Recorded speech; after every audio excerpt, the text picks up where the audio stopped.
চাঁদপুরের ৫টি সংসদীয় আসনে নির্বাচনে প্রতিদ্বন্দ্বিতা করছেন বিভিন্ন দলের ৩৬ জন প্রার্থী। ভোটারদের মন জয় করতে সকাল থেকে রাত পর্যন্ত হাটবাজার পাড়া মহল্লায় তারা করছেন প্রচারণা, দিচ্ছেন নানা রকম প্রতিশ্রুতি।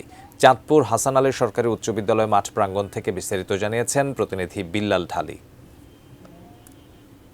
৫টি আসনে এবারের ত্রয়োদশ জাতীয় সংসদ নির্বাচনে ৩৬ জন প্রার্থী নির্বাচন প্রতিদ্বন্দ্বিতায় অংশগ্রহণ করছেন। এরা প্রত্যেকেই কিন্তু প্রতীক বরাদ্দের পর থেকে তাদের যে প্রচারণা আছে সেই প্রচারণায় নেমে পড়েছেন।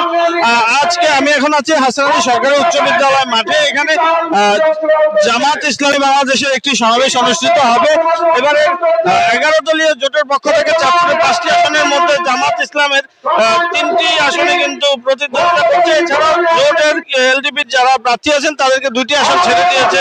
আমি একটু জানিয়ে রাখতে চাই, চাঁদপুর 1 আসনে জামাত ইসলামী পক্ষ থেকে প্রতিদ্বন্দ্বিতায় করছেন আবু নসর মোহাম্মদ মুকবুল আহমেদ।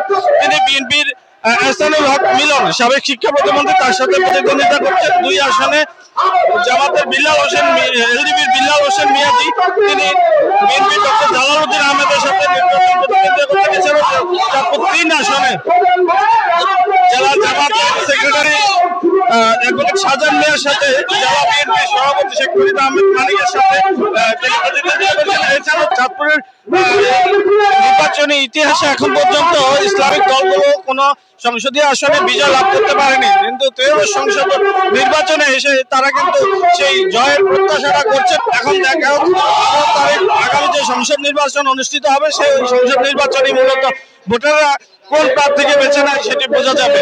এই ছিল চাঁদপুর নির্বাচনী পরিবেশ নিয়ে আমার কাছে সর্বশেষ।